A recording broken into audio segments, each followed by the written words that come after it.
Hey guys, welcome back. I hope you're having an amazing day. Let's get right into the stories. The first one is an entitled people story. When I bought my house in the suburbs, I thought I was settling into a nice, quiet neighborhood. Sure, there was a homeowners association, but they mostly just took care of stuff like the entrance fountain and coordinated neighborhood parties. No big deal, right? Oh, how wrong I was. It started off slowly at first. I'd get the occasional letter about my grass being half an inch too tall, or that my mailbox needed a fresh coat of paint. Annoying, but nothing major. Then they started hitting me with fines for the most ridiculous violations, like having my trash can visible from the street on non-pickup days. I tried to reason with them, explaining that I have a small driveway and nowhere else to put the can out of sight. But they didn't care. That's when I realized this homeowners association had gotten way too big for its britches. They seemed to think they could control every tiny detail in the neighborhood, and they had their sights set on me since I wasn't just blindly following their every command. Things escalated when I came home one day to find a bright orange violation notice taped to my front door. It claimed that my grass was dead and unsightly, so I had 2 weeks to resod my entire lawn or face a $1,000 fine. Now my grass wasn't perfect, but it definitely wasn't dead either. I sent them photos proving my lawn wasn't anywhere close to violating any rules. Their response? They rejected my appeal and maintained I still needed to resod or pay up. They clearly weren't interested in facts. This was about flexing their homeowners association muscle. When I didn't resod, the fine appeared on my next homeowners association bill. I contested it again, but they ignored me. Then I started getting notices claiming my mailbox, front door, siding, and just about everything else needed replacing. Each one came with an absurdly short deadline and exorbitant fine if I didn't comply. It was clear they were targeting me now, nitpicking everything they could to bury me in fines. I finally had enough and told them I wasn't paying a cent of their ridiculous fines. I guess that was the wrong move. A few weeks later, I opened my mailbox to find a letter from the Homeowners Association's lawyers. They were taking me to court for non-payment and threatening to put a lien on my house. Unbelievable. I met with my own lawyer who confirmed I had a good case since the fines were bogus and harassment. But a lengthy court battle would cost me either way. That's when I decided if this Homeowners Association wanted a war, I was going to give them one. But I wasn't just going to fight their fines in court. I was going to take down their whole crooked operation for good. I researched homeowners association laws and found they couldn't actually force me to alter my property without a court order. So I stopped doing anything they demanded. No more paint touch-ups, no gutter cleanings, nothing. If they wanted to take me to court, I welcomed it. I also started an online petition to reform the homeowners association bylaws. I canvassed neighbors to share their homeowners association horror stories and scandals.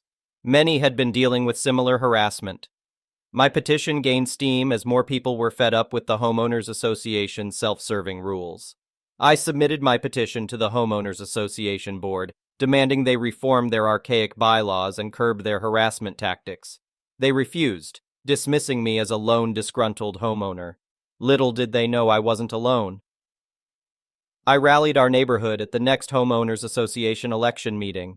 We showed up in force, voting out the power-hungry incumbents and voting in reasonable candidates committed to homeowners association reform. The very next week, the new board dismissed all fines against me. They sent apologies for the previous board's misconduct. Additional bylaw reforms gave homeowners rights to contest fines and violations fairly.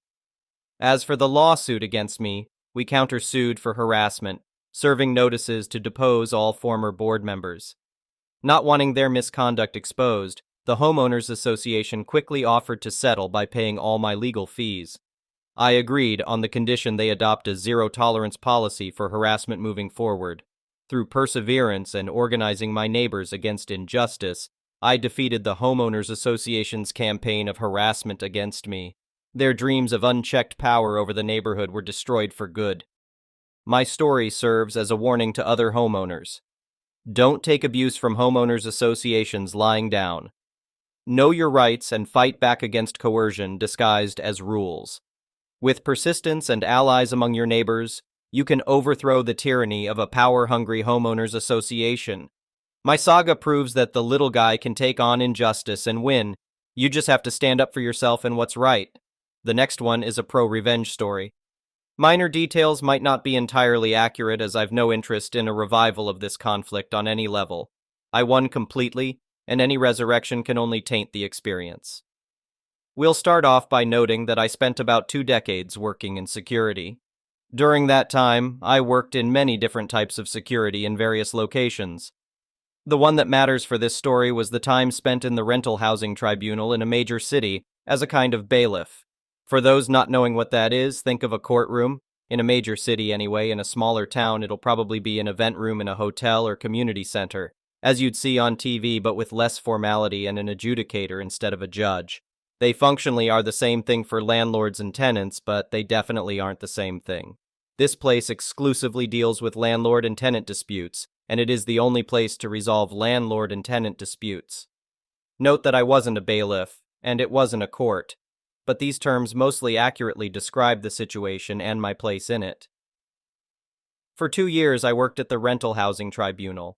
It was early in my time in security when I was 18-20-ish.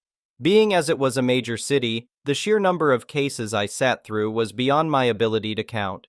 I saw everything there was to see. No one is capable of surprising me with a story because I've seen them all. In detail, as a side duty of mine was to ensure all parties had copies of all evidence being presented. I did a lot of photocopying and always inspected everything I copied to ensure nothing got cut off or made illegible. By the time I stopped working there, I probably knew the way everything worked well enough to be an adjudicator myself. Well, no, obviously not, but I'm certainly in no need of a lawyer either should I ever have the need to go there. I also had intimate knowledge of how the system worked beyond the actual rules. Like, for example, adjudicators would always give a little leeway to anyone representing themselves over someone who had a lawyer, or how pissed off adjudicators would get when a party was speaking out of turn. Seriously, do not do that. Skip forward almost a decade. I left the city and am in a fairly large town in the same province, same tenant laws. I have a few roommates in a decently sized townhouse. We get along well, but there's a problem. Only I can write checks and our paydays don't line up. So I'm the one who pays the rent, and I usually can't do it on the first because roommates don't usually all pay on time. We advise the landlord we might be a day or two late, but we'll always have it by the third at the latest. They have no problem with it at all. I spoke to them myself. For about a year, this works fine. No complaints from the landlord because even if we're often a day or two late, we always pay. We're also fairly quiet and don't damage the property, nearly model tenants. I do not actually have any idea why, but one day this changed. I suspect a different person in the company started overseeing the region.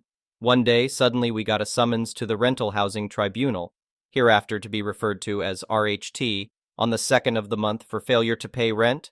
This doesn't actually lead to a case because we paid the same day. But now we have to pay the application fee the landlord paid to serve the summons.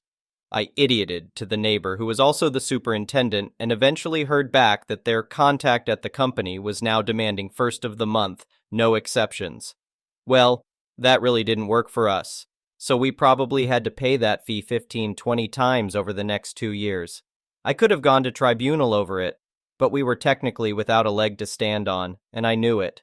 Maybe if I went enough times, I can ding them for harassment, but I don't have time for that, and my roommates don't care. After being split between us all, the fee wasn't enough deterrent to change our behavior, so we accepted it. If this was the only issue, there wouldn't be much of a story, though. At around the same time, the rent leeway vanished, so did mandatory maintenance. I'm not going to list everything that went wrong and wasn't fixed. You'll get a decent idea at the end. We suffered through it. We were all working too many hours at crap pay to be able to actually do anything about it. We adapted. But after about 2 years, it broke. Everyone but me up and moved out for various reasons within a 4-month period. I'm not going into any details on my roommates at all because things kinda exploded for a couple of different reasons outside of this. No reason to dig any of that up. I had been saving up for a while and was able to quit my job without having to immediately get another, so I suddenly had a lot of time. I didn't want to stay and pay the rent by myself or have to find new roommates I could live with. And with my experience in the RHT, I knew I had the landlord by the balls. So I went for them. I stopped paying rent. Annoyingly, I didn't get a summons the first month, but I did the second. So I went. With a meticulously documented plethora of evidence of failure to maintain the property and entering the property without formal notice. I had a copy for the landlord and a copy for the adjudicator. I know from experience that technically you're supposed to give the other party the evidence before the tribunal, but I also knew about that leeway an adjudicator gives to those who represent themselves, so I didn't give the landlord the evidence until our case came up, 100% total ambush. They argued they were ambushed, but the adjudicator just dismissed the case, dressed me down a little, and told me to file my own summons as I should have done. This was the petty revenge. The landlord and lawyer drove 3 hours to get there for nothing. Worse than nothing. I filed my own summons and the big day shows up. It's been about 4 months of me not paying rent at this point. I'm prepared to if I lose, but I don't think I'm going to lose. The whole thing could not have gone better. I had 20, 30 pages of evidence and 20 odd photographs. They had nothing. They had no actual defense for our water heater being out for 6 months or us not having a fridge for a year, just to mention 2 severe issues. Their entire defense rested on us being late for rent, which actually worked against them once that led to the adjudicator learning how many times we'd paid the application fee and lies that had no evidence to support them. They even talked over me a few times, and I saw in his eyes the one time I opened my mouth to protest during their turn to speak, but forced myself to shut up with every gram of willpower I had, so only a squeak came out. The adjudicator respected me. He had no respect for the landlord. I had won on every possible front. The only question was how much. It was more than I'd ever seen. I got 9 months of free rent, and the landlord was ordered to have everything fixed before the next month was over, or I'd get more. I gave notice I was leaving at the end of the 8th month and left at the end of the 9th. Because the landlord had never renewed the lease, I didn't have to give him the 3-month notice the lease specified. If you want a figure to put to it, I basically got a $13,000 judgment in my favor, adjusted for inflation and rounded. I also made the landlord and lawyer drive 3 hours, twice, only to lose. The landlord's face was so red at the end, I thought he'd have a heart attack. He didn't, though. Bye, Mark. The next one is a petty revenge story. We live in an expensive state, and rents are sky high in our modest development, but we own our little home, which shares a fence with Jake's rented home. The first indication that Jake was not as nice as he appeared was the way he kept his backyard. He had an agreement with his landlord that he would mow the lawn, but instead allowed blackberry brambles to take over the area immediately next to our fence while keeping the rest of his yard under control. When I asked him about this, he claimed it was too expensive for him to hire workers to clear that area.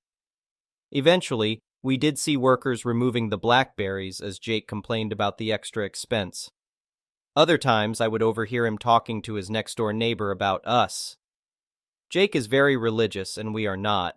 He is born and raised in the U.S., and my husband is not. We could also tell he disapproved of what he erroneously called our lifestyle. He kept this under wraps the first couple of years while he was still getting to know us. One day he let it slip that the fear that kept him awake at night was that his landlord would raise his rent since he was on a fixed income. This made me feel bad for the guy. Then a storm blew down all 3 sides of our old wood fence. The other neighbors agreed to pay part of the cost after seeing the estimates we produced. After we handed him a letter notifying him of our intention to replace the fence, Jake told us he would talk to his landlord about it. We were months away from a replacement, but in this part of the U.S. it rains several months of the year, and you only have a small window of time to dig post holes before it starts raining again. The workers who do this are booked well in advance for this reason. So, as the deadline approached, we kept checking back with Jake, first reminding him, then pleading for him to do so, and during the last month persistently requesting his landlord's name and address so we could contact him directly. None of this worked. Jake kept delaying, and 2 weeks before the start of the work, he showed up during our family dinner to inspect the fence damage so he could report it to his landlord. I stupidly obliged and gave him a tour. On the day the workers arrived, I texted him we were assuming his landlord didn't mind the replacement because we had not heard a word from him. Then we got Jake's text explaining that he and his landlord found the fence aesthetically displeasing. We were also informed that the landlord would not be paying his half of the cost because he had not been notified in advance. By then, the fence had been completed. I was livid, but summoning the little restraint I had left, I knocked on Jake's door to ask how this had happened and why he had not given our estimates and letter to his landlord. and he lied to my face, saying we had never given him a letter or previous notification. As I was turning to leave after I told him how wrong this was, Jake dared to explain he couldn't let his landlord incur any additional expenses, lest he decide to raise his rent. Over the next few sleepless nights, I plotted our revenge. First, I located the landlord's name and address on the internet. Second, I drafted a letter describing everything that had transpired in small claims court style, with screenshots of his texts going back 6 months, including the ones where Jake claimed that keeping the yard free of blackberries had drained his finances. The letter gave the landlord 3 options. If he hated the fence that much, he would not have to do anything, because we were going to remove it by the end of the month. If he wanted to build a more beautiful fence after that, we would not oppose it, but we'd take out the $2,000 we had already spent from our half of the cost. If he could live with our ugly fence, he could give us 1/3 of the cost, and we'd consider the matter resolved. I also asked the landlord to confirm he had named Jake his representative. We received a phone call no less than 2 days later from a very nice gentleman who wanted to send us a check for 1/3 of the cost.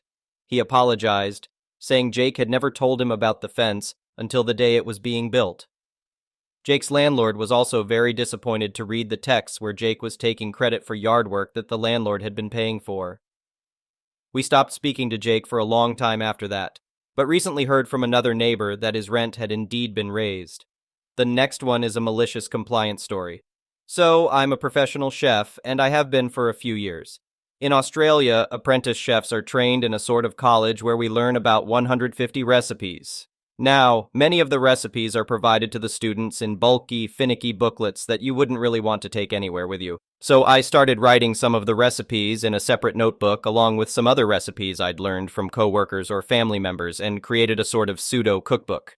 I would often bring this book into the kitchen so I could remember ingredient quantities and cooking times, and eventually, I would leave the book in the kitchen pretty much around the clock. What I soon found out was that some of the other chefs in the kitchen were using my cookbook to check official recipes for the restaurant we worked for, as typically the head chef would have to tell them, and this got annoying for everyone. This restaurant was a part of a popular sports club in the local area, so consistency was extremely important to management. Having a written record of the new recipes or changes to longtime recipes was very important. As it turned out, management had stopped making changes to the official club recipe book a few months before I even started, so my book became the de facto official recipe book. For a while, this was no issue to me, and I kept adding new recipes to it throughout the next few years. However, after my 3rd year working there, I finished my studies and became fully qualified as a chef. So I suddenly became more expensive to keep on as a staff member, and as such, management started looking for any reason to replace me with a new apprentice. Eventually, they found someone to replace me and gave a half-assed reason for firing me, telling me to take all my things and leave as I could no longer offer what they were looking for. So I took everything I owned and left, including the notebook with all the club's recipes. For a few days, not a whole lot happened, but slowly the club's reviews started complaining about bland food, dry cakes, inconsistent classic recipes, and every other food-related thing you could think of. At one point, there were 50 negative reviews in a single day, which for our town was a massive amount of negative reviews in one day. It felt pretty damn good since I felt they deserved it and left me unemployed on short notice. However, I was quickly offered a new job by a smaller restaurant whose owner knew me from the sports club kitchen. The malicious compliance. After about a week, I received multiple calls, and after answering one, I heard one of the higher managers at the sports club asking if I could return the book as the kitchen needed it back. I obviously laughed and said firmly that it was my book full of my recipes, so it wasn't going anywhere near them, reminding them that they had told me I could no longer offer what they were looking for. The manager clearly began to panic as he offered to give me my job back and just let bygones be bygones. I already had a new job, so I completely brushed off this offer and ignored him. I hung up pretty soon after that. I started putting the recipes from my book on the new restaurant's menu, and it was beginning to attract a few regular customers from the sports club. So I quickly found myself with more and more responsibility and command within the kitchen, to the point that about 1/3 of the menu was from my book. Now, this slow trickle of sports club regulars picked up speed after about 3 months, and led to several high-level managers from the club deciding to visit the restaurant I'd helped build, and virtually demanding I give them my cookbook, claiming it would be much more beneficial for the community if they had it. My head chef laughed in their faces and told them to piss off. It's been about 2 years, and my head chef and I have a very positive relationship, and the customer base we have at the restaurant is better than ever. We didn't take every customer from the big club, but it was enough damage to their profits to scare a few investors away and also led to a decent bit of damage to one of the higher managers' reputations. Furthermore, the recipe issues and negative reviews led to the majority of the kitchen quitting, and according to one of my old colleagues, they cited the lack of support and organization from upper management as the final reasons everyone was quitting. This led to an even larger dip in the quality of the restaurant food. I also get paid significantly more at this restaurant than I was at the sports club. Thank you for watching. I would really appreciate it if you could like the video and subscribe to our channel if you haven't already. We'll see you again tomorrow.